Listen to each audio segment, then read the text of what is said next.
Abrimos audio, tenemos unos segundos de delay. Vale, ¿no? Vale. Bueno, pues buenos días otra vez. Voy a intentar dividir mi mirada entre el público que estáis aquí, la cámara y mis compañeras que estáis aquí a mi izquierda justo. Entonces, bueno, habrá cambios, habrá giros de guión. Entonces, bueno, nada, bienvenidas a la segunda mesa de hoy. Vamos a hablar ahora de movilización de audiencias, que es interesante porque es un poco donde lo dejaron las compañeras de la mesa anterior, justo hace un ratito. Así que nada, ya que es un tema tan amplio, vamos a intentar centrarnos un poco sobre todo en la importancia y los beneficios del acceso a las artes escénicas, sobre todo, también de cómo podemos llegar a nuevos públicos y algo que seguro que muchas pensamos últimamente es qué retos tenemos después de la pandemia para volver a los públicos y qué nuevos formatos también podemos encontrar de hacerlo, ¿no? En esta nueva normalidad y anormalidad. Bueno, entonces nada, voy a presentarme brevemente. Soy Ainhoa Ebiauría, soy actriz sobre todo y creadora, artista, gestora cultural también, y ahora estoy colaborando con Macomat aquí también en la gestión de estos encuentros y en varias cosas. Y nada, voy a introducir brevemente a mis compañeras y luego si quieren se presentan ellas un poquito. Entonces, tenemos por ejemplo a Eva Caballero, que es desde Soria, que se autodefine como agitadora cultural. Esto me gusta mucho. Y si quieres, Eva, presentarte un poco, decirnos unas palabras sobre tu trabajo. Hola, buenos días. Se me oye bien, ¿verdad? Sí.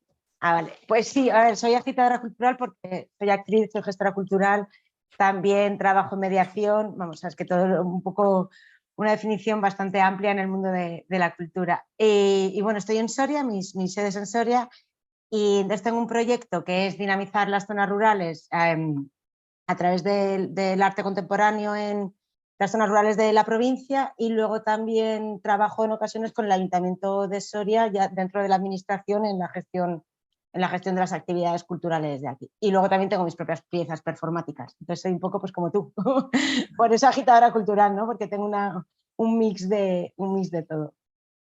Genial, muchas gracias, Eva. A ti. Está también con nosotras Melissa Giorgio, que está desde Lima. Y muchas gracias, Melissa, por el madrugón, que creo que son las 5 de la mañana para ti. Así que gracias por estar con nosotras. Y Melissa es coordinadora del área de públicos del Gran Teatro Nacional de Lima. Entonces, si quieres contarnos un poco sobre ti, Melissa, también. Hola, buenos días. Un gusto de participar en esta mesa. Y bueno, sí, soy comunicadora social, actriz y gestor cultural. Me hice gestor trabajando para el Estado. Efectivamente, estoy en el Gran Teatro Nacional hace 10 años y el área de públicos de este espacio busca diseñar programas de acceso y participación en aras de interesar a nuevos públicos a ser partícipes de la oferta programática de este espacio público principalmente. Qué guay, qué interesante. Gracias, Melissa. Y tenemos también a Jaume Colomer desde Barcelona. Si quieres presentarte, aunque bueno, muchos seguro que ya te conocemos, pero si quieres presentarte un poco.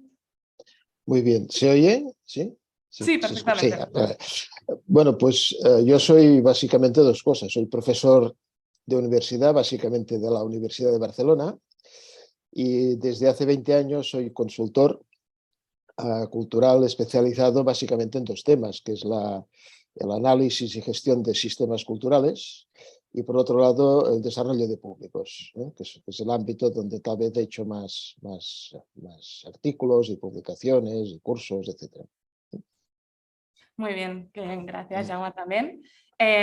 Gracias a las tres por estar hoy con nosotras aquí. Gracias a todos los que estáis aquí atendiendo. Como veis, son unas invitadas muy interesantes. Aquí sí que seguro que aprendemos un montón. Además, tenemos ámbitos muy diferentes, también países diferentes, que siempre es interesante, ¿no? Ver cómo se gestiona en continentes incluso diferentes. Así que, bueno, si queréis, para empezar por algún sitio, vamos a abrir la conversación con el impacto positivo que creéis que tiene la actividad escénica en el desarrollo personal de los públicos. Y bueno, para organizarnos de alguna manera, si quieres, Eva, abrir tú la conversación, porque creo que también es interesante, ¿no? Que solemos asociar público, y bueno, hablamos el otro día en la reunión de la centralización que hay aquí en España de las artes escénicas y de la cultura en general, en Madrid y Barcelona sobre todo. Entonces, ¿cómo, habiendo vivido en Madrid y ahora trabajando desde Soria, cómo ves ese impacto beneficioso en los públicos en estos ámbitos tan diferentes? Pues se ve muy distinto. Después de haber estado en Madrid pues, gestionando una sala, espacio La Bruca y de pequeño formato y tal, no tiene nada que ver ahora trabajando en Soria directamente es que trabajo directamente con el público. O sea, cuando estaba en Madrid, el público que llevaba era que venía a ver la obra de teatro, era más meramente exhibición, a no ser que se apuntasen a algún taller y tal, pero era todo exhibición, que va, ve la obra y se vuelven luego para su casa, ¿no? Que se quedarían pensando durante un tiempo en lo que han visto y tal, pero eso ya no lo puedes seguir, no estás en el salón de la gente para ver qué tal, ¿no? Y ahora con el trabajo de mediación que llevo, los artistas están desarrollando los proyectos en el propio territorio, entonces están trabajando directamente con la gente. Entonces la gente es parte de la creación. Entonces el impacto positivo se ve directamente que cuando están 8 semanas trabajando, algunos han estado 15 días solo, pero el antes y el después de cómo de las personas cambia. De hecho, están siempre agradeciendo en plan de Eva, ¿cuándo vuelven más? ¿Cuándo vuelven más? Porque son pueblos en los que, digamos, que no pasan muchas cosas. A ver, que sí que pasa, pero esto es llevar el arte directamente a ellos, ¿no? Por ejemplo, la última residencia artística que hubo, siempre cada residencia artística tienen un taller en las 8 semanas. Pues la última hicieron 7 talleres, hicieron un taller cada semana porque la gente lo estaba demandando. Y era un taller creativo que estaban ellos escribiendo sus cuentos, estaban pintando y luego a la hora de hacer toda la exposición final, la obra estaba hecha por toda la gente de los públicos, de la gente del pueblo. Entonces el impacto es espectacular, tanto para el artista como para la gente que forma parte, ¿no? Porque los artistas se van, pero luego van volviendo a visitar a la gente porque se han hecho muchos vínculos, se han hecho amistades y ya no se quedan en la casa en la que han estado de residencia, sino que se quedan en casa de amigos que han hecho aquí en los pueblos. Entonces el impacto es muy directo, es que se ve en el primer día.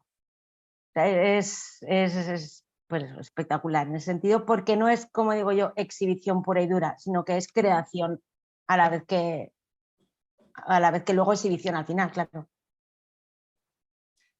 Qué bien, qué interesante. Sí, como sientes que el público siente que la cultura le pertenece más, ¿no? Que está para Claro, ellos, no es solo que que son pasivos para nada. al De presenciar hecho, cultura. llevamos ya 4 convocatorias de becas de residencia artística y al principio la beca pues, se llamaba Beca Creando por Soria, que es el nombre del proyecto.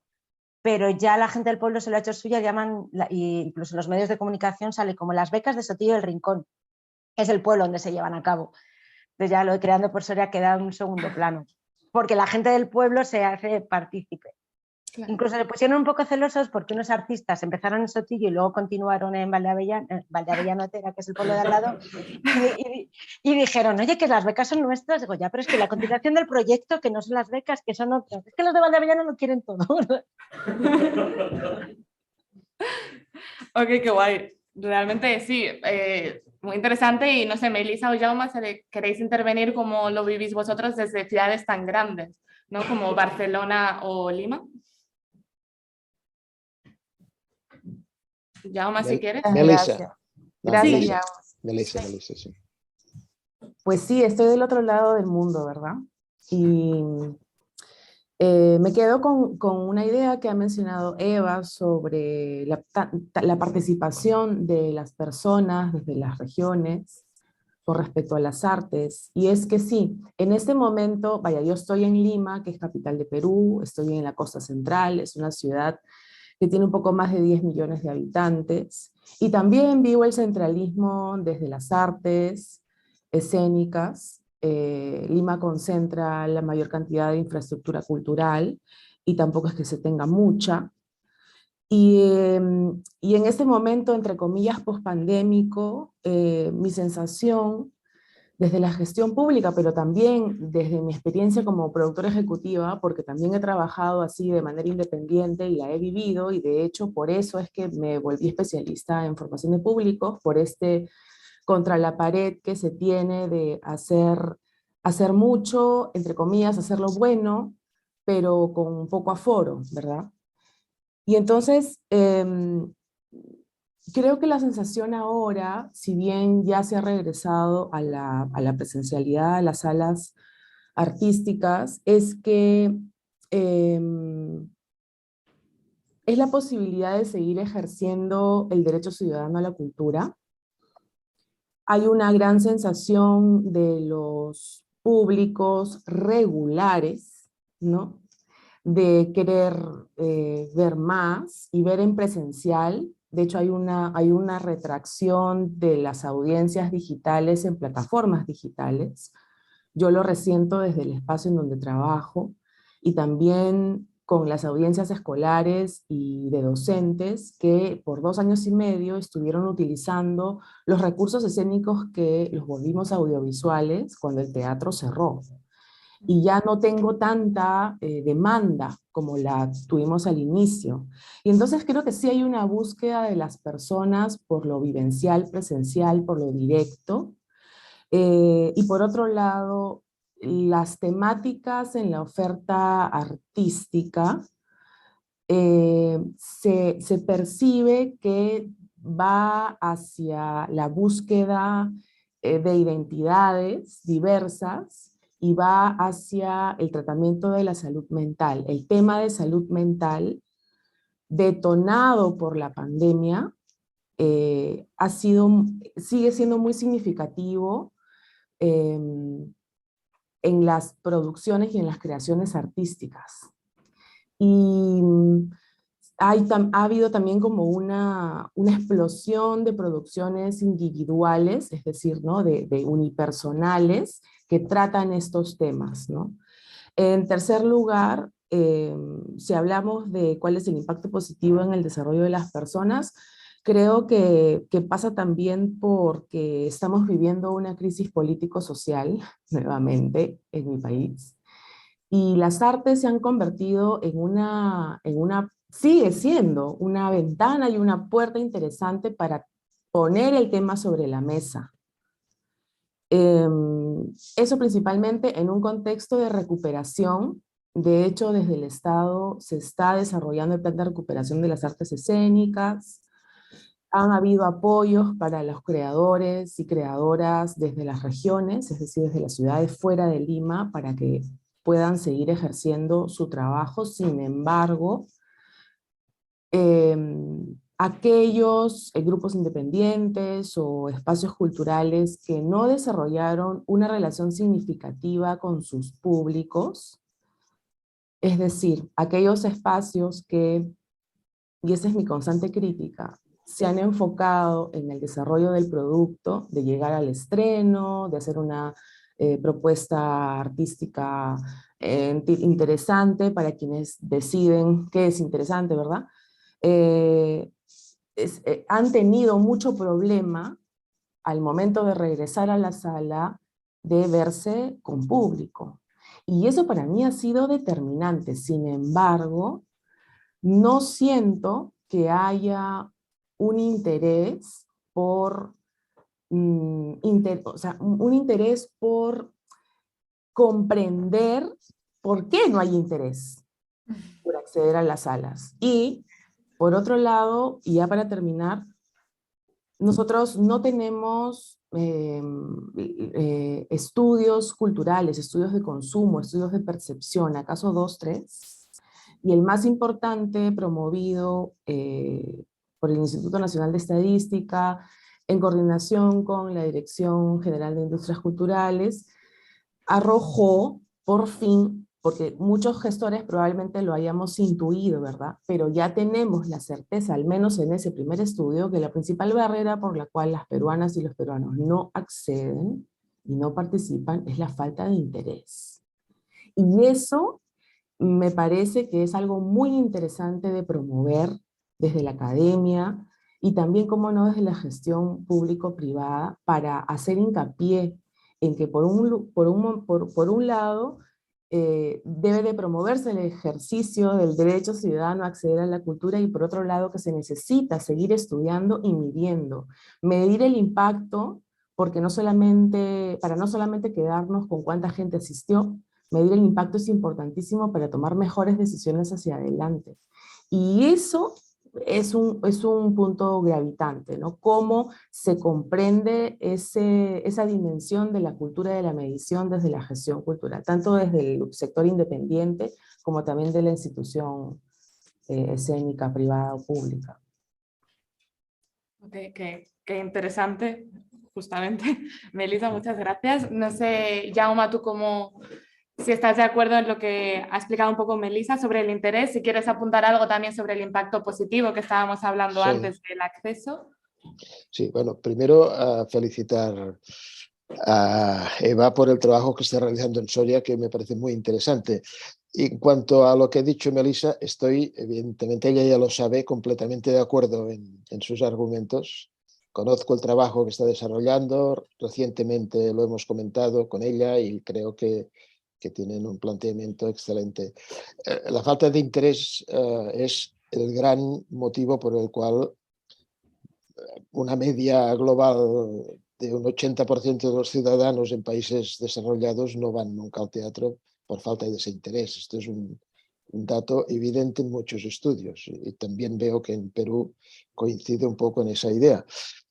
En cuanto al impacto, me gustaría destacar que, a ver, el gran potencial de impacto que tienen las artes en general y las artes escénicas en particular es notable. Nadie duda de esa capacidad de impacto.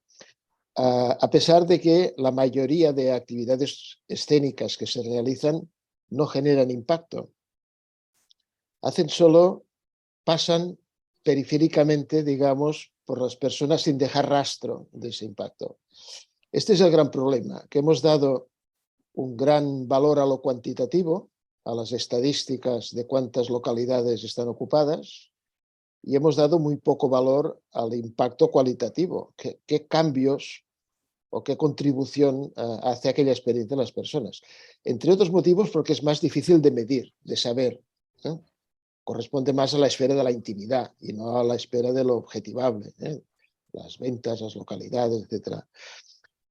Tiene dos tipos de valor o de impacto. Uno es intrínseco, o sea, el hecho escénico por él mismo, y otros son lo que se llaman los valores instrumentales que tienen las artes escénicas. Y Melissa ha comentado un tema que es clave en el momento actual. El valor instrumental de las artes escénicas como valor terapéutico en una sociedad que con la pandemia ha pasado una crisis que ha dejado huella en muchos ciudadanos. Por lo tanto, en este sentido, la seguridad social debería incorporar en sus ofertas de salud artes escénicas por su gran valor que tiene. Esto hay muchas voces acreditadas que lo argumentan. Me gustaría destacar 4 ideas más, si me permitís. Una es que no hay un impacto, hay una gran diversidad de impactos. A ver, cada persona busca en la experiencia escénica un tipo de impacto, un tipo de valor. Unos buscan reír, llorar, otros buscan pensar, reflexionar, otros buscan compartir con alguien un momento de sus vidas, otros buscan aprender, etc. O sea, hay muchos tipos de impacto que los públicos buscan. Entonces, hablar de el impacto nos puede llevar a la simplicidad y esto es complejo. O sea, hay multiplicidad de impactos buscados y por lo tanto los programadores, los gestores de espacios deben tener en cuenta esta multiplicidad. Segundo, para tenerlos en cuenta hay que conocerlos. ¿Cuántos programadores son especialistas en producto y son analfabetos en públicos? Por lo tanto, deberían ser, entre otras cosas, expertos en conocimiento de los públicos. Y no solo en estrategias clásicas de estudios y trabajos de campo, no, en el día a día, dialogando con ellos, o sea, poniéndolos en el centro, no como consumidores, sino como personas, como ciudadanos, y estableciendo un diálogo nada paternalista, sino muy horizontal con ellos, para saber qué quieren, qué buscan, en qué les podemos ayudar, etcétera, etcétera. Cuarto, programar experiencias escénicas para dar respuesta a los impactos buscados por los espectadores comporta tener un sistema de evaluación de impactos. Si solo planificamos y no evaluamos, esto es la rueda del hámster. Como no sabemos en qué hemos avanzado, cuál ha sido el efecto, pues seguiremos pensando que estamos en el mismo lugar. Y los instrumentos de evaluación no tienen nada que ver ni con las estadísticas culturales, ni con los sistemas al uso, ni con estas pequeñas encuestas que algunos hacen. ¿Le ha gustado? Valore de 0 a 5. Eso no sirve para nada. Para nada. Evaluar es otra cosa, valorar impactos. Es otro tipo y hay disciplinas que han generado instrumentos muy útiles. Por ejemplo, yo vengo del ámbito de la educación y en la educación es una de las disciplinas que desde muchos años ha generado instrumentos cualitativos para evaluar los aprendizajes, los progresos personales, o sea, los impactos del hecho educativo, que son perfectamente trasladables estos instrumentos también al impacto del hecho cultural, porque tienen muchas similitudes en su objetivo final. Mi última consideración, y un poco en la línea de lo que Eva ha dicho, ya es hora de que dejemos de programar para los públicos y empecemos a programar con los públicos. Que abandonemos esta sensación de poder que tienen algunos programadores. Yo programo, yo decido los contenidos que son buenos para los ciudadanos y nos ponemos a su nivel y hablamos con ellos y hablando veremos qué contenidos pueden ayudar a la respuesta a sus necesidades. O sea, el programador ilustrado debería ya dejar paso al programador, digamos, relacional, aquel que hace un papel más de mediador entre productos y públicos y establecer con ellos una ayuda, un soporte para que sea la comunidad de públicos la que nos tome decisiones estratégicas. Nada más porque me estoy alargando mucho, disculpad. No, es muy interesante todo lo que has dicho, especialmente esta última parte, ya que la charla anterior ha sido sobre mediación y un poco han tocado estos temas que habéis mencionado los tres. Me parece muy interesante el apunte que has hecho sobre el paternalismo, que creo que es algo que, bueno, los que estáis en la sala también si queréis intervenir en cualquier momento, creo que es algo que todos podemos apreciar muchas veces en la programación cultural, ¿no? De los espacios donde vivimos, que hay un cierto paternalismo sobre los públicos y también, como has mencionado, el programador ilustrado que parece que quiere educar o llevar algo que él sabe que es mejor al público que no sabe lo que quiere ver quizá, ¿no? Rollo el Mesías, ¿no? Rollo el Mesías, en plan que yo tengo esto, lo conozco y ahí lo planto y en plan aquí voy a llevar pan, ala, pero es que igual a mí no me gusta. O Claro. a ver, que puede gustar, que puede llegar, que tal, pero no sé, investiga a ver un poco qué es lo que puede pasar, ¿no? A mí la primera acción que hice cuando me mudé de Madrid, hice un festival de performance en Navaleno, pueblo de aquí también de Soria, bueno, performance, música y tal, y tenía el ok del alcalde para poderlo hacer, pero lo primero que hice fue preguntar a la gente del pueblo, al grupo de teatro, que qué les parecía esta pedrada, le llamo yo, porque era llevar performance a un pueblo que no sabía lo que era una performance, ¿no? Y empecé a trabajar con ellos un poco, ¿sabes? Contando qué era lo que iba a hacer para no llegar así en plan rollo. Que luego hubo algunos que no vinieron y tal, pero bueno, eso ya es otro caso de labor, ¿no? Pero sí que es eso, pues lo que ha dicho Jaume, que programar con los públicos. Exacto.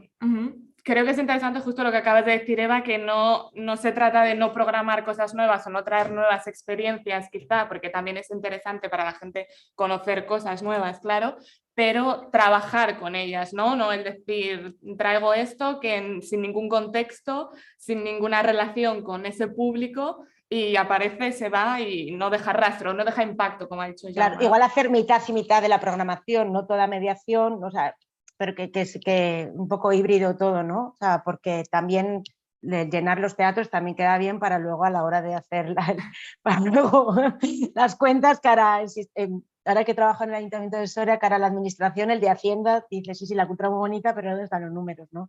Entonces, eso también, pero o sea, es hacer una mezcla de los dos. Muy interesante esto que hablamos un poco. Entonces, el siguiente punto que queríamos tratar es un poco la incorporación de nuevos públicos o cómo alcanzar a públicos, y en este sentido me parece interesante lo que habéis mencionado un poco los tres, esto, ¿no? De trabajar con los públicos, y Melissa específicamente, que has dicho cómo después de la pandemia has notado mucho los teatros que previamente ya habían trabajado con el público, ya tenían una relación, tenían una comunidad, digamos, de ese teatro, frente a los que simplemente servían como espacio de exhibición de alguna manera, ¿no? Entonces, si quieres empezar tú, ya que también estás en el área de público, es el Gran Teatro Nacional, si quieres empezar un poco este punto de cómo llegar a esos públicos que quizá no están tan en contacto con las artes hoy en día. Sí, gracias. En la línea de lo que acabamos de decir, de programar con los públicos, ¿no? Que puede ser una estrategia muy ventajosa para atraerlos. Yo tengo dos experiencias muy significativas, bueno, para nosotros, para mí, que todavía están como en camino, y es que venimos hace años diseñando obras de teatro con adolescentes, ¿no? Partimos de la premisa que a las y los adolescentes no les gustaba el teatro, les parecía aburrido. He dicho, partíamos de la hipótesis, ¿no? No habíamos hecho un estudio, no les habíamos preguntado, ¿y qué piensas tú del teatro? ¿Por qué no vas? Y es que así lo hicimos, ¿no? Con una primera obra de teatro en coproducción con un privado, y nosotros partimos de la hipótesis esta que no les gustaba a los adolescentes, y bueno, hicimos una obra que retrataba el mundo adolescente desde el no ser teatro, pero desde no ser espectador. Pero la siguiente obra incluimos en la fase de investigación una serie de focus groups o conversaciones con las y los adolescentes de diferentes colegios de Lima, esto es etapa prepandémica, y a partir de esas conversaciones recogimos lo que pensaban, sus reflexiones con respecto a la problemática social, ¿no? Y entonces hago hincapié en eso porque en la línea que yo me acerque a este público, en este caso adolescente, y reconozca y valide qué es lo que piensan, qué desean, cómo ven la vida, yo tengo el insumo como creador para poder luego escribir el texto, y de hecho así fue. Ahora, bueno, en pandemia hicimos el mismo proceso pero virtual, los focus groups virtuales, y continuamos con la metodología.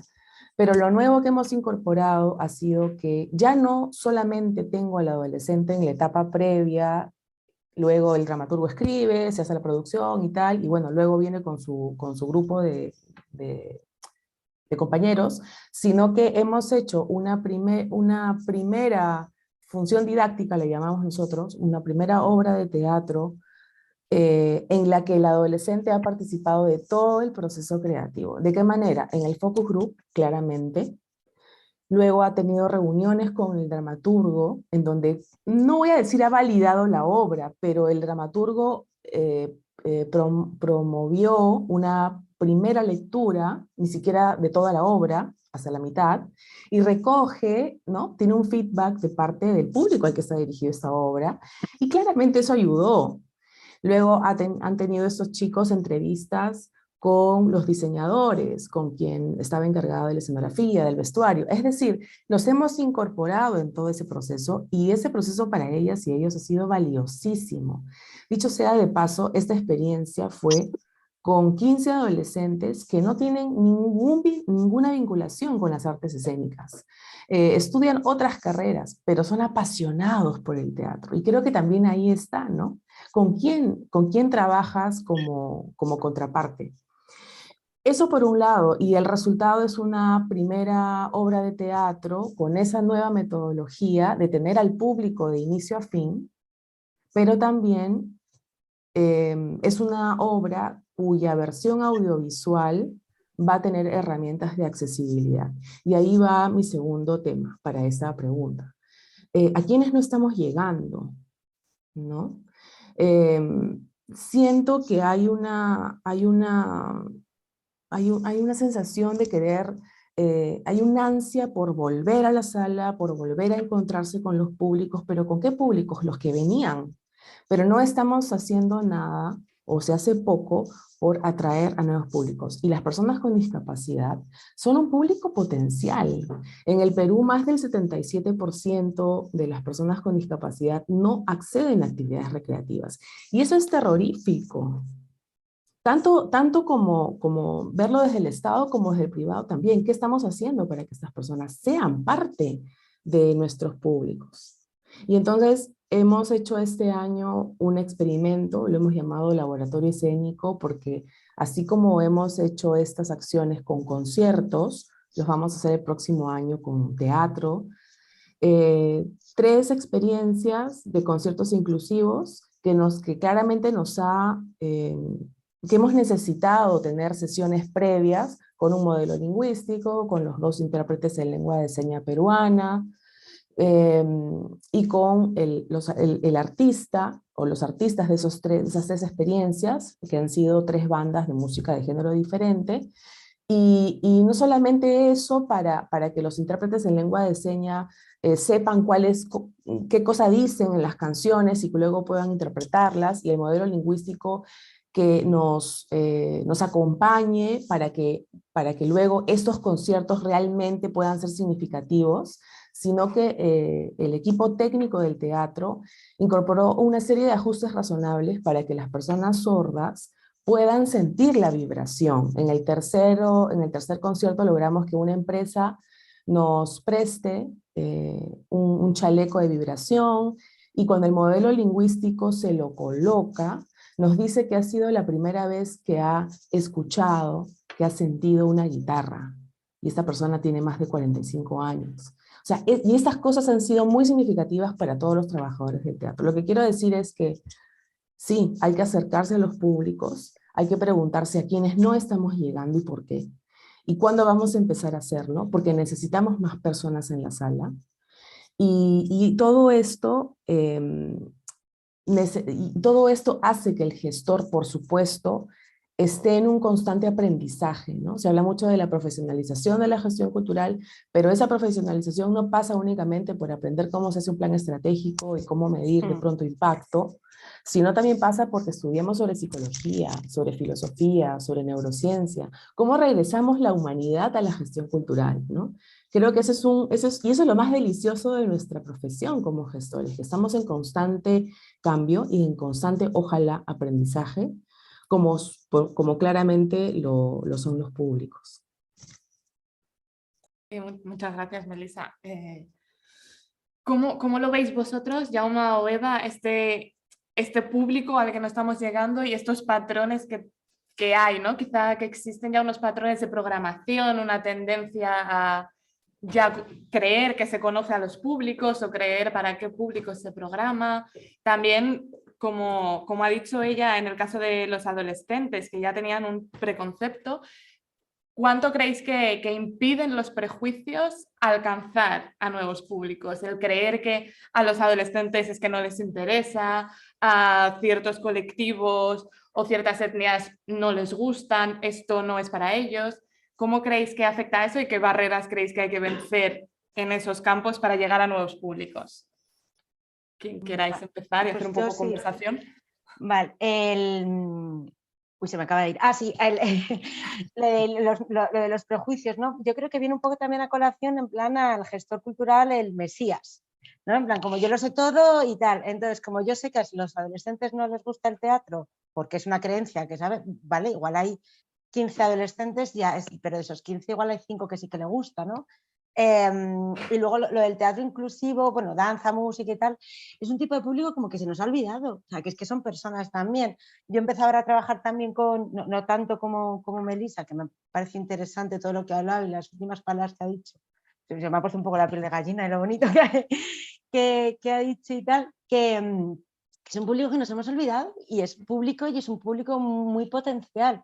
Y si nosotras como gestoras, a través de la cultura, queremos cambiar lo que siempre decimos, ¿no? El derecho del ciudadano a la cultura, el poder que tiene la cultura en los beneficios de la salud mental, nos estamos olvidando de un público que son igual de los que más necesitan. A ver, la cultura necesitamos todos, ¿no? Eso es bien básico, pero que a raíz en trabajar con esos públicos es como yo creo que de los primeros que deberíamos ir a enfocarnos y se nos olvida.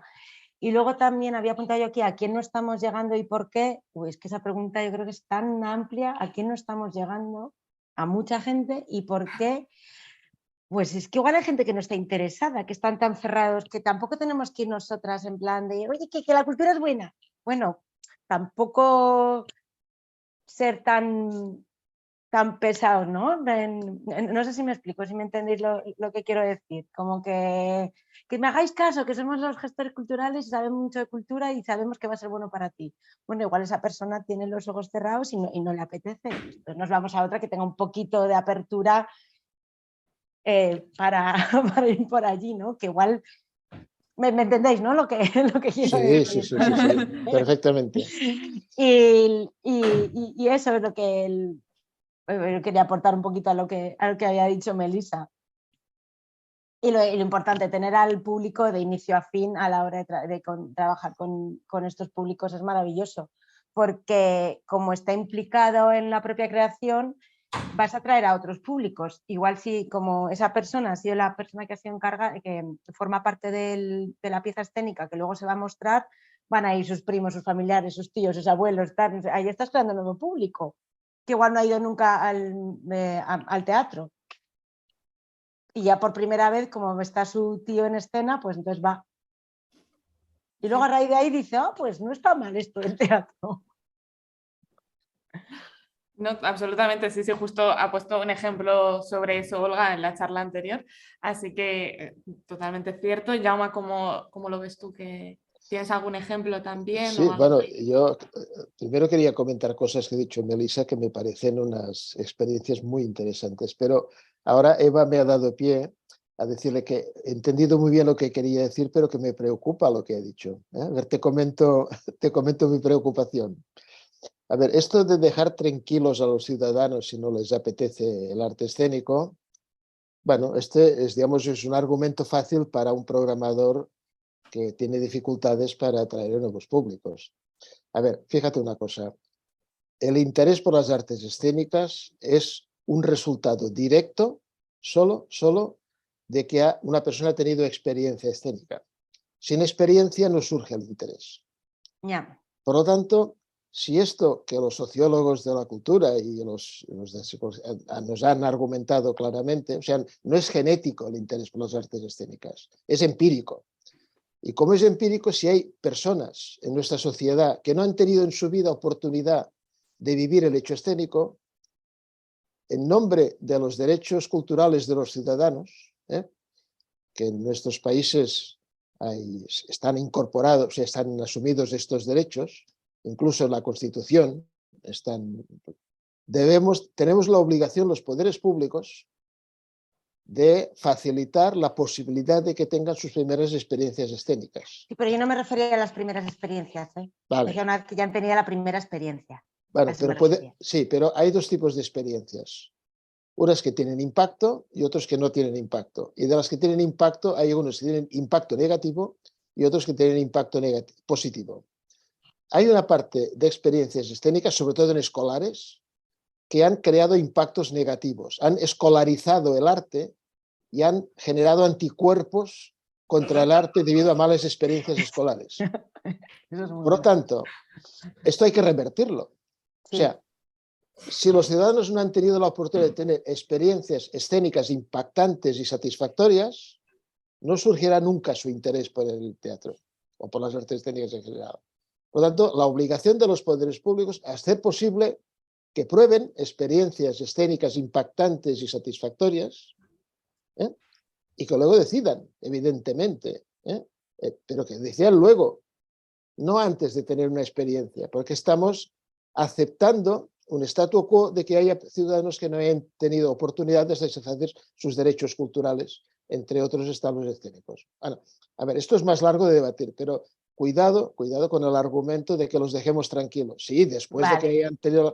ellos decidan, pero una vez han probado, dicen, no, es que no nos gusta, preferimos el fútbol o preferimos una terracita con una cañita y una tapa, pues bueno, ellos evidentemente son libres de decidir, pero que decidan luego, no antes. Porque su mundo conocido esto no está. esto es por un lado. Segunda cosa que quería comentar. La fiebre de los nuevos públicos, porque esto surgió como una fiebre, era como, digamos, lo más codiciado por los gestores de espacio, surgió a partir del año 2008, con la crisis bancario-económica que redujo los recursos públicos dedicados, entre otras cosas, a la cultura, etcétera, etcétera. La sostenibilidad de muchos proyectos dependía del gran inversor, que es el público. Entonces se miró a los públicos con más cariño, pero con más cariño económico. Muchos gestores, incluso de equipamientos públicos, miraban a los ciudadanos, los nuevos públicos, como los que harían posible el sostenimiento del proyecto escénico, porque la aportación pública era restringida o no era garantizada. Esto surgió, ese interés. Y se dijo, vamos a poner los públicos en el centro y vamos a incorporar nuevos públicos. Incluso algunos se atrevieron a poner una palabra que es captación de nuevos públicos. La palabra captación a mí me suena a secta, cuidado. Los públicos no hay que captarlos, hay que ofrecerles oportunidades. La palabra captación me provoca preocupación. A ver, evidentemente los nuevos públicos, o sea, los ciudadanos, que los franceses llaman le non public, los no públicos, son esos grandes desconocidos. No sabemos nada de ellos, primero porque nunca nos ha interesado saber de ellos, bueno, normalmente. Y segundo porque es difícil saber de ellos en temas más íntimos, o sea, sus deseos, sus motivaciones, sus valores. Sobre todo cuando los espacios escénicos los programan adultos y quieren saber de los jóvenes o de los adolescentes, que se esconden de los adultos para evitar su paternalismo, su intervencionismo. Entonces, claro, es difícil. O sea, yo más que prejuicios, creo que hay o desinterés, tradicionalmente, ahora ya no tanto, yo creo que ahora hay un interés más compartido, pero hay una gran dificultad para llegar a ellos, para poder hablar con ellos, para ofrecerles, para saber de ellos. Y es distinto los jóvenes, porque es una generación que le interesa mucho las artes escénicas. Los sociólogos lo han demostrado. Antonio Ariño, uno de los grandes sociólogos que hay en la Universidad de Valencia, que más conocimiento nos ha ayudado a conocer, dice, los jóvenes son los principales participantes en prácticas culturales, los que más. Pero salen corriendo de lo que huele a institucional, a dominio de los adultos. Les gusta el arte, pero en contextos menos fiscalizadores, que puedan compartir más con los de generación, con los que se sienten cómodos, o tengan confianza, etcétera, etcétera. Pero está claro que les interesan las artes escénicas. Este estudio que ha hecho Melissa, que yo conozco uno parecido que se hizo hace unos 20 años en un municipio interior de Cataluña a cargo de Tracy Sirés, que es ahora directora de un espacio escénico, y siempre ha mostrado su interés. Pero la segunda cosa, hay otros colectivos que son los colectivos sociales vulnerables. Melissa los ha citado. Tanto los que están en riesgo social, que viven en precariedades y sistemas un poco lejos de las oportunidades comunes de los demás ciudadanos, como también los que tienen ciertas dificultades de acceso sensorial, funcional, etcétera, etcétera. Yo creo que los nuevos públicos son el gran reto, pero desde el sector público debería ser más para contribuir a que puedan satisfacer sus derechos culturales que solo para la sostenibilidad del proyecto, que también es legítimo, pero eso solo me sabe a poco. Para el sector público, para el sector privado no, pero me sabe a poco. Entonces el gran problema está en el cómo. Y esto sería mucho rato para argumentar el cómo, pero en los momentos actuales hay metodologías y hay herramientas que nos permiten atraer y hacer posible experiencias escénicas a eso que llamamos nuevos públicos. El cómo, en fecha de hoy, es un tema técnicamente resuelto. Por lo tanto, solo nos queda la voluntad. La voluntad. La voluntad política. Claro. Sí, Eva, si quieres continuar la conversación, adelante. Eso, la voluntad, la voluntad política, que tampoco, o sea, es que dentro de la administración pues tiene que estar un gestor o una gestora cultural que tenga esta voluntad, ¿no? Que no sea, como estamos hablando, el típico gestor de programar para llenar el público y tal. porque el cómo, sí, es verdad, el cómo lo tenemos. Vas a las escuelas y desde el colegio hay cineclubs para los colegios o una programación de teatro que llevas a las clases a ver una obra de teatro y luego charla con los actores y que hablen sobre el proceso creativo y tal. El cómo si luego está la voluntad, claro. Claro, la voluntad o interés que mencionaba antes Melissa, ¿no? Sí, es fundamental para casi todo, en este caso está claro. ¿Cómo creéis, como último punto, antes de que me gustaría también abrir un poco al público y cerrar la charla, cómo creéis brevemente que ha cambiado esto con la pandemia? ¿Qué nueva situación tenemos? ¿Qué nuevas dificultades y facilidades quizá? ¿Y con qué nuevos formatos trabajamos después de esta pandemia Pues que yo creo hemos que vivido, vivimos? yo creo que bueno, yo hablo desde aquí, desde Soria. Creo que con la pandemia se ha perdido público. Porque el otro día estuve en el Palacio de la Audiencia y era una obra que debería llenar porque eran actores conocidos que salían en tele. Esas obras siempre estaban llenas y ahora no, se ha perdido un poco de público. Bueno, también estamos despertando todos un poco, ¿no? Todavía. Y ¿qué era la otra cosa que habías dicho? Que nuevos formatos. Se está haciendo mucho formato, el digital, vamos, que eso ya lo sabemos. Se está haciendo mucha creación digital mezclada con la presencial, que eso también, esta hibridación así tan rara que hay, a mí me parece muy interesante, ¿no? Ahora que estoy yo creando una historia mía, estoy metiendo digital, que yo en la vida había usado algo, se me había ocurrido el poder hacer videoproyecciones y tal. Eso que antes de pandemia usaba algunos más raros, más que estaban algunos más modernos y tal, ahora la forma de la creación está dándose vida con ese tema. Jaume o Melissa, si queréis apuntar algo sobre cómo habéis vivido vosotros estos cambios con la pandemia. Gracias, muy amable, Jaume. Mira, a mí lo que me surge del trabajo con las audiencias o tras la pandemia es la importancia de relevar la mediación o seguir relevándola.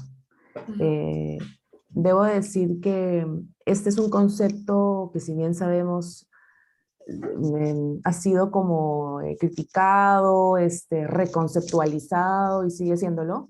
No es un concepto que en el espacio escénico aquí en Lima se trabaje mucho. Desde la experiencia museal, claro que sí, pero en teatros no. Y a mí me surge esa necesidad, ¿no? Ya si yo hablara fuera como usuaria o espectadora de otros teatros fuera en el que yo trabajo, extraño que se desarrolle, ¿no? Claro, tras la pandemia, todos los teatros, bueno, no voy a decir todos, algunos teatros, dejaron de, por ejemplo, desarrollar el programa de mano, que hoy me parece aún una herramienta muy importante para conectar con un nuevo público, con un público que viene de primera vez. Podría ser una herramienta. Entonces no se está haciendo porque claramente hubo un momento en el que no se imprimía nada de papel por el riesgo de contagio y tal, y ahí se quedaron. Y hay algunos espacios que no hacen nada. Entonces yo llego al espacio con poca información. A mí, por lo menos particularmente, me gusta como estar como en el contexto de saber un poco de qué va y tal. Y otros están trabajando el programa digital, compras tu entrada y te envían el programa de mano. Todo bien, pero habrá que analizar ese programa de mano, porque tampoco siento que haya un interés o que vaya, sea como muy relevante para muchos espacios. Se empieza que es un papel donde pones la ficha técnica y acaso una sinopsis que solamente tú lo entiendes, porque me pasa que cuando es, por ejemplo, un espectáculo de danza contemporánea, no es que me tengan que explicar de qué va, pero digamos, esa info que me comparten como para yo un poco entrar en el mood del espectáculo de danza, me es muy difícil. Lo mismo me pasa con la museografía o con la curaduría en un museo. Hace poco he estado en nuestro país y he quedado encantada justamente de ello, porque puedo entender absolutamente, porque siento que me están hablando a mí.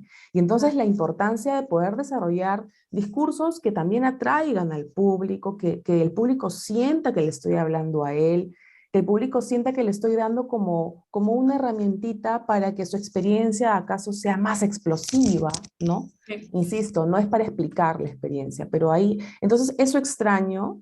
Y por otro lado, claro que están surgiendo formatos distintos que van, creo yo, por la co-creación, por la participación. Creo que no hay fórmulas, creo que cada espacio, cada grupo artístico va a encontrar la manera, si se lo propone, y ahí va lo de que mencionaba Eva, ¿no? Que es un tema también político y de voluntad. Si se lo proponen, van a encontrar la manera, pero eso implica justamente la voluntad por conocer y reconocer a los públicos. Y por otro lado, no necesariamente en mi país, pero sé que Chile sí, por ejemplo, se está investigando y se están desarrollando prototipos en el metaverso, ¿no? De hecho, el Congreso de Espectadores que se ha realizado hace poco en Barcelona ha tenido toda esta experiencia y les ha ido súper bien. No todos los espacios ni todas las realidades podrán ofrecernos esas posibilidades, pero me parece muy interesante investigarlo porque a partir de justamente toda esta cuestión del videojuego, de las plataformas, quizás algunos estamos como buscando que si eso pega con públicos jóvenes, probablemente por ahí. Pero para mí sigue siendo otras formas, ¿no? Y ahí entra nuevamente el debate si hacer experiencias inmersivas o hacer experiencias en metaverso. Estamos hablando realmente de la experiencia escénica o no, o si se pueden considerar públicos. Ese es un debate súper grande, pero me parece también interesante entrar, conocer, reconocerlo, ¿no? Sí, me encanta que lo saques porque yo todavía estoy intentando entender lo que es. Entonces, todo da para otro debate diferente, muy largo. Perdonad que os corte un momento. Tenemos algunas preguntas del público que está por YouTube que nos las va a hacer Álvaro y vais contestando brevemente si os parecen pertinentes. Bueno, lo primero de todo, daros las gracias a todas y voy a transmitir un par de cuestiones que han planteado, perdón, las compañeras y compañeros que nos siguen a través de YouTube. La primera de ellas es de Javier Ortiz, que va dirigida a Jaume Colomer y dice lo siguiente. Jaume, publicaste hace poco un artículo sobre la vuelta de los públicos a los espacios. ¿Cómo ves el futuro? ¿Se van a ampliar la brecha entre las compañías comerciales y la de la ambición cultural? ¿Qué va a pasar con el mercado cultural en proyectos poco acostumbrados a la cooperación? ¿Si sobrevivirán las pequeñas compañías o si estas están condenadas a morir? Y si os parece, os lanzo la siguiente, que la propone Estela Algaba, y dice lo siguiente. ¿Qué hacemos los del teatro comercial con pozo social? Interrogación, que parece que no se pueden las dos cosas y según lean, te encajan en un sitio o en otro. Muchas gracias. Tal vez por alusión, por la primera pregunta. Sí, este artículo lo publiqué por un factor de preocupación creciente en el sector cultural en España, que era el retorno de los públicos presenciales de una forma mucho más lenta o parcial de lo que expectativa. Ayer se publicó en el diario Comercio en Chile un artículo que se llama El lento pero seguro retorno del público a los teatros, firmado por la periodista Maureen Lennon Zaninovic y con entrevistas a Javier Ibacache y a algunos otros espacios de teatro. Es cierto, el retorno de los públicos presenciales de momento no ha llegado al completo, o sea, los índices de retorno son bajos. Pero esto es debido a que hay dos impactos de la pandemia. Un impacto coyuntural, que es el miedo a la presencialidad y búsqueda de alternativas sin riesgo, y otro que es la aceleración de un proceso que ya existía de transición digital. Este es el importante. O sea, el principal efecto de la pandemia es que nos ha hecho conscientes de esta transición digital. Esta transición nos lleva a que en el futuro habrá que explorar nuevos formatos, como los que ha contado Melissa. Es cierto que búsquedas alrededor de la aplicación del metaverso en el arte escénico o el teatro inmersivo, con ayudas, etcétera, hay unos ámbitos de búsqueda, de exploración para nuevos formatos, dentro de una lógica transmedia, en definitiva, que es un poco el concepto que alberga ese mix entre presencial y digitales, pero hay una cosa que desde el tema que hablamos hoy para mí es más importante, porque el tema de los nuevos formatos corresponde más a los creadores. A los gestores de público nos corresponde más otro aspecto que es tan importante como el primero, que es que las relaciones con los públicos en esa transición digital no pueden ser la misma forma de relación entre los ofertantes y los públicos que había en un modelo tradicional que es mayoritario antes de la pandemia. Los públicos digitales, según analizan los expertos, son públicos interactivos, que no solo consumen, que crean, que producen, que comparten. O sea, son públicos que asumen muchos roles, pero quieren saber cosas de la oferta que hay en su entorno, quieren hablar con los creadores, quieren hablar con los gestores y programadores, o sea, quieren interactuar, pero al mismo tiempo están dispuestos a implicarse en la actividad escénica. No son públicos consumidores clásicos que solo tienen este rol diseñado en las políticas de democracia cultural, los públicos que acceden a contenidos de excelencia. No, son públicos que quieren crear, que quieren compartir, que quieren participar. Entonces yo creo que algunos han llamado, estos nuevos públicos están en lo que se llama la era del co. Públicos que quieren participar en co-creación, quieren participar en coprogramación y quieren participar en cogestión del proyecto escénico. Yo creo que habría que plantearse el co como el prefijo clave en las metodologías de gestión de los públicos pospandémicos, aparte del hecho de los nuevos formatos. Pero yo esto entiendo menos que en cuanto a metodologías de relación con ellos. Yo no sé si lo que me preguntaba Javier Ortiz va por ahí. Si no es esto, y me he salido de guión, que lo diga, intentaré entender más lo que me preguntaba. Gracias. Tenemos alguna respuesta, sabemos. Creo que iba un poco por ahí. También preguntaba, y luego Estela, era la segunda pregunta, que ha mencionado algo entre las compañías comerciales y las pequeñas compañías y si está excluido, ¿no?, el trabajo social solo a las pequeñas compañías. Parece que hay esta asociación frente a compañías más comerciales que parece que tienen que hacer algo quizá para un público más de masas o menos interesado en ciertos aspectos sociales, quizá. ¿Cómo lo ves, Eva? Yo lo que he dicho que es meramente compatible, que no hay que hacer, que lo he dicho hace un rato, que se puede hacer como 50-50 a la hora de programar, o 75, bueno, también hay teatros que solo programan comercial, pues bien, también es lícito. No hemos dicho que era excluyente, creo que igual se ha podido entender todo eso, más que lícito ese tipo de compañías, claro que está. Todo, es otro tipo de creación. Sí. No sé si hay alguna pregunta del público que está aquí presente o de... ¿No? Creo que han dejado todo bastante claro, la verdad. Pero bueno, entonces para ir terminando también, que nos quedan nada, 3 minutos, si queréis cada una de vosotras hacer una pequeña conclusión sobre la charla que hemos tenido y dirigiros un poco también al público que tenemos hoy, tanto online como aquí en Tarambana presencial, con una pequeña reflexión sobre esta conversación que hemos tenido. Podéis empezar quien queráis. Jaume, por ejemplo. No, a mí me gustaría sobre todo tal vez hacer una llamada colectiva a reflexionar, a la reflexión compartida, porque evidentemente el impacto de la pandemia, en los términos que hemos dicho, básicamente de aceleración de un proceso de cambio que se daba ya en las artes escénicas, en el cual nos encontrábamos dos perfiles, los ortodoxos del teatro tradicional, del teatro presencial, lo que decía Peter Brook, alguien anda, es un espacio vacío, antes alguien le observa. Este espacio vacío, no dijo Brook que tuviese que ser físico, pero algunos lo interpretan como físico, los ortodoxos. Luego están los buscadores de nuevos formatos y de nuevas formas de hacer.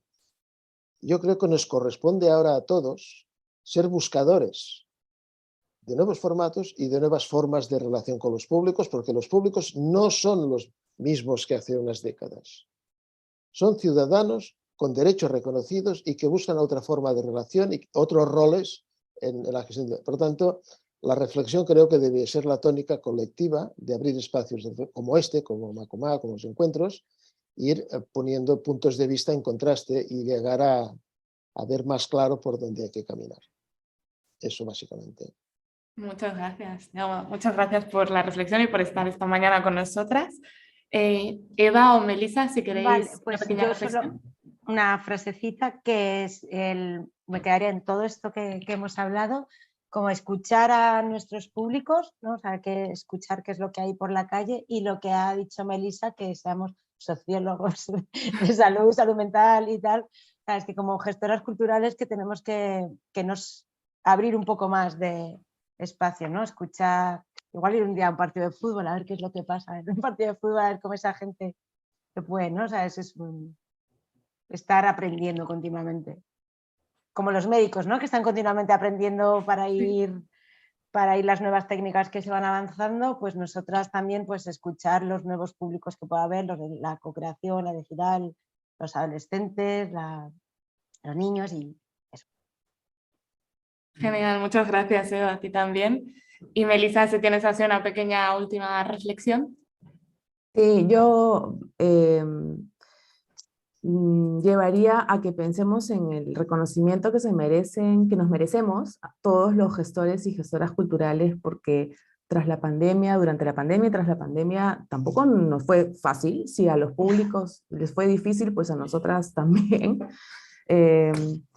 Creo que para mí lo que me hace continuar en ese trabajo, con todos sus bemoles, con todas las dificultades que pueden existir, es que cuando yo me siento medio frustrada, lo que hago es salir de mi oficina e ir al encuentro del público y verle la cara a los niños o a los adolescentes o a las personas con discapacidad de cuánto están conectándose con la acción escénica. Para mí eso lo paga todo, ¿no? Creo que nuestra labor es, creo humildemente, hacer un poquito más felices a las personas. Creo que el llamado es que filosofemos realmente, que pensar no es perder el tiempo. Creo que hay que humanizar más nuestra labor como gestores culturales y dedicarnos tiempo a la reflexión, al cuestionamiento. Creo que eso nos va a llevar a tomar decisiones más sanas.